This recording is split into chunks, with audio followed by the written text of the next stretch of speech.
teman-teman, apa kabar hari ini? Nah, kita balik lagi di channel Jadi Pinter. Hari ini kita mau bahas bahasa Inggris, so it is English time. Nah, topik kita hari ini ada present tense. Oke, yuk kita mulai dulu ya. Kita kenalan dulu dengan definisi dan fungsi dari present tense. Nah, di sini sudah ada. Present tense is used to tell about things that happen continually in the present. Jadi digunakan untuk menyatakan kejadian yang terjadi berulang kali pada saat sekarang, like every day, seperti waktunya setiap hari, every week setiap minggu, and every month setiap bulan, atau bisa juga every year gitu. It is used to tell the habitual action, general truth, and present activity. Jadi digunakan juga untuk habitual action, jadi kebiasaan kita, kemudian general truth, kebenaran umum, dan aktivitas kita yang kita lakukan sekarang. Next, nah, time signal of simple present tense. Jadi kita ada time signalnya. Jadi waktunya kapan sih untuk mengetahui present tense? Kita ada adverb of time. Di sini ada every day, setiap hari yang bisa kamu gunakan. Jadi kalau kamu cerita kegiatanmu setiap hari, kamu pakainya present tense. Every month, every year, once a day, satu kali sehari, or twice a day gitu. Next, kita juga punya namanya adverb of frequency. Jadi ini juga biasanya yang umum digunakan di present tense. Seperti misalnya always, selalu, kemudian sometimes, kadang-kadang, never, tidak pernah, often, sering, seldom, jarang. Nah, ini time signal untuk simple present. Next guys. Nah, sekarang kita mau belajar gimana cara buat kalimat dalam present tense atau simple present. Nah, di sini dibagi dua berdasarkan subjeknya, biar kalian tuh nggak bingung gitu. Oke.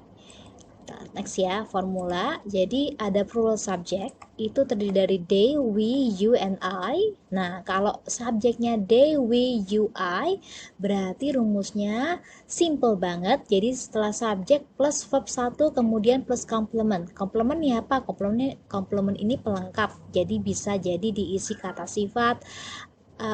Bisa diisi jadi keterangan tempat atau keterangan waktu gitu ya. Kemudian yang negatif, setelah subjek ditambah do not, kemudian baru verb 1, kemudian baru komplement, yaitu kata tempat atau kata keterangan waktu. Kemudian yang kalau pertanyaan, do-nya di depan plus subjek plus verb 1, kemudian baru komplement. Oke? Next ada do not, tuh bisa disingkat jadi don't. Jadi kalau misalnya mau bilang I don't, itu boleh, atau I do not, itu sama aja. Nah, ini ada contoh dalam bahasa Indonesia. Jadi, kita pergi ke sekolah setiap hari. Nah, mau dibuat ke dalam bahasa Inggris. Nah, pergi ke sekolah setiap hari ini kan habitual ya. Jadi kayak kebiasaan gitu. Nah, kita pakainya simple present. Jadi, we go to school every day untuk kalimat positif. Nah, ini sesuai ya dengan rumus yang kita ada di atas ini. Nah, jadi we-nya itu subjek, kemudian go-nya itu verb 1, kemudian complement-nya itu school every day. Jadi kata tempat sama keterangan waktu. Nah, untuk yang negatif, we do not go to school every day. Nah, untuk yang negatif ada do not-nya sebelum kata kerja. Nah, sesuai nih dengan yang di atas, dengan rumusnya. Untuk kalimat tanya, do we go to school every day? Nah, oke, do-nya di depan, subjek baru kata kerja gitu. Jawabannya yes we do or no we don't. Gini guys. Nah, oke, next selanjutnya kan subjek tuh nggak cuma they, we, you, sama I. Nah, the rest kita punya singular subject nih yang orangnya cuma satu aja. Jadi ada she, he, dan it. Kalau kalau subjeknya she, he, dan it, itu rumusnya agak beda sedikit di verbnya. Jadi setelah subjek plus verbnya ini bisa ditambah dengan s, es, atau ies. Gimana nih, apa dipakai semua? Ya nanti ini akan dijelaskan pada slide berikutnya. Nah, jadi misalnya gampangnya nih subjek plus verb 1 plus s gitu ya biasanya umumnya. Baru kemudian komplement, yaitu keterangan waktu atau keterangan tempat. Kemudian untuk yang negatif, subjek plus does not plus verb 1. Jadi kalau ada does not, verbnya kembali ke verb 1 gitu. Jadi nggak pakai SES lagi. Kemudian baru diikuti oleh complement. Nah, untuk pertanyaan biasa, does-nya di depan, diikuti oleh subjek, diikuti oleh verb 1, baru complement. Nah, Di sini juga ada singkatan. Kalau does not tuh bisa disingkat jadi doesn't. Jadi boleh nanti bilangnya she doesn't know me. Gitu boleh. Oke, next ada contohnya. Dia perempuan bekerja di kafe setiap minggu. Nah, ini contoh nih guys. Jadi gimana cara kita buat kalimatnya? Nah, dia perempuan tuh she. Bekerja itu bahasa Inggrisnya work. Nah, karena ini rumusnya kalau singular subject harus tambah s, makanya nanti worknya tambah s jadinya works gitu ya. Jadi kayak gini. She works at the cafe every week. Nah, untuk negatifnya she doesn't work atau she does not work at the cafe every week. Nah, ingat ini nggak pakai do not kayak yang plural subject, ini pakainya does not. Karena kenapa? Karena subjeknya she. Nah, oke. Kemudian wordnya tanpa s karena sudah ada does not-nya. Gitu ya. Untuk yang pertanyaan, does she work at the cafe every week? Jawabannya yes she does, no she doesn't, atau bisa juga no she does not gitu. Ya, jadi ini bedanya di mana? Bedanya kalau singular subject, kalau subjeknya he, she, it itu verbnya tambah s gitu. Negatifnya pakai does not, kemudian kalau ada does not verbnya kembali ke verb 1 untuk yang negatif. Pertanyaan juga sama karena sudah ada kata does. Nah, baru dikti subjek kemudian verbnya kembali ke verb 1. Jadi cuman yang positif aja tuh yang pakai s, es dan yes. Nah, gimana sih cara pakai s, es dan yes nih pada verb? Menentukannya gimana? Nah, yuk kita ke next slide ya. Nah, ini dia penambahan s, es dan yes. Ini ada tabel di sini. Nah, commonly words ending with s. Biasanya verb itu hanya tinggal ditambah dengan s. Nah, seperti talk jadinya talks, bring jadi brings, like jadi likes, sleep jadi sleeps, drink jadi drinks, read jadi reads. Gitu aja sih. Tapi juga ada verb yang ending with s, ss, ch, sh, X dan O kemudian Z itu ditambah dengan AS. Nah, ini penambahan AS ya. Jadi watch ini kan akhirnya CH.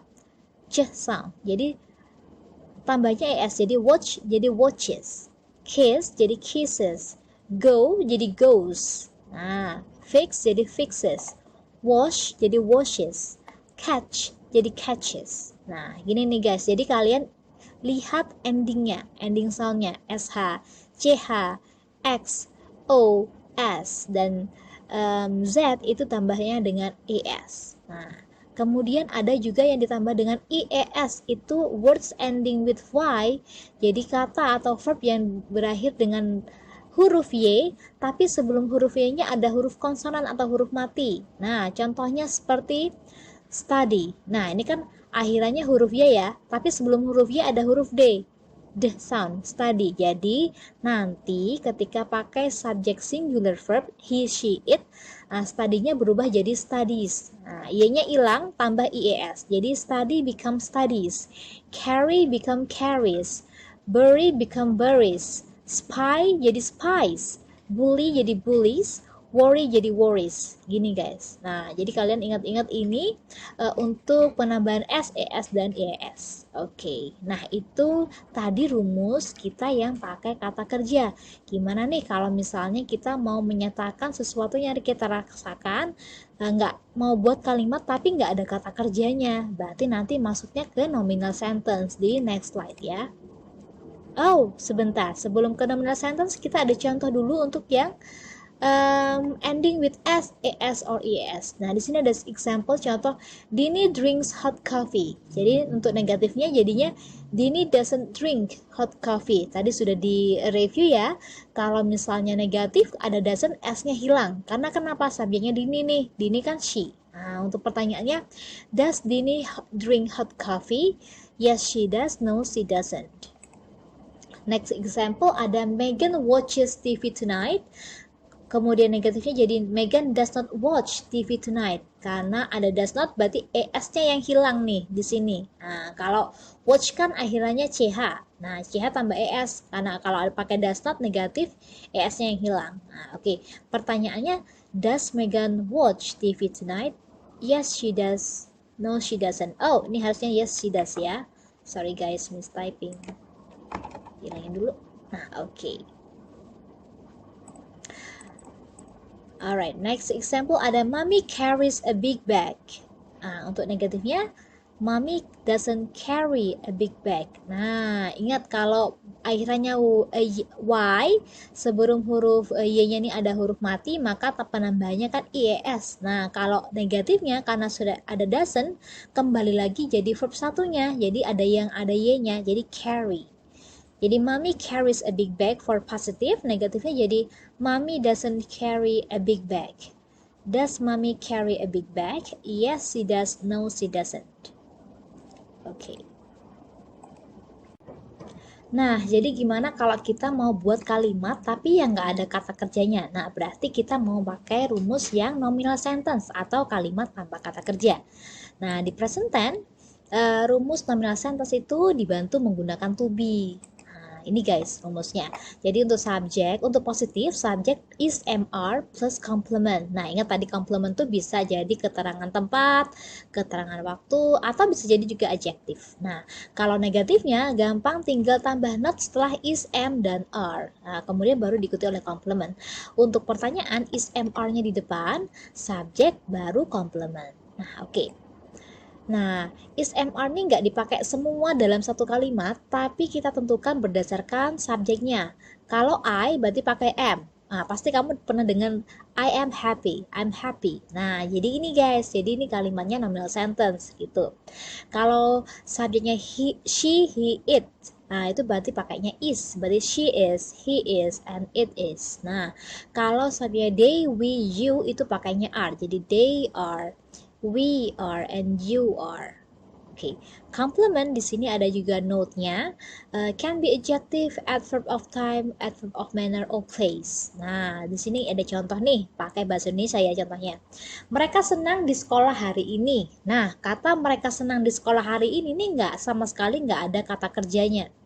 Ada yang kata senang, adjektif, di sekolah, keterangan tempat, hari ini keterangan waktu. Jadi kalau kita mau buat bahasa Inggris jadinya begini. They, nah to be-nya pakai apa kalau they? To be-nya pakai are. Jadi satu aja, is am-nya nggak usah diikutin. Jadi they are happy at school today. Gitu. Negatifnya tinggal they are not happy at school today. Pertanyaan, are they happy at school today? Yes, they are. No, they are not. Oke. Jadi gini guys, ini rumusnya kalau tanpa kata kerja ya.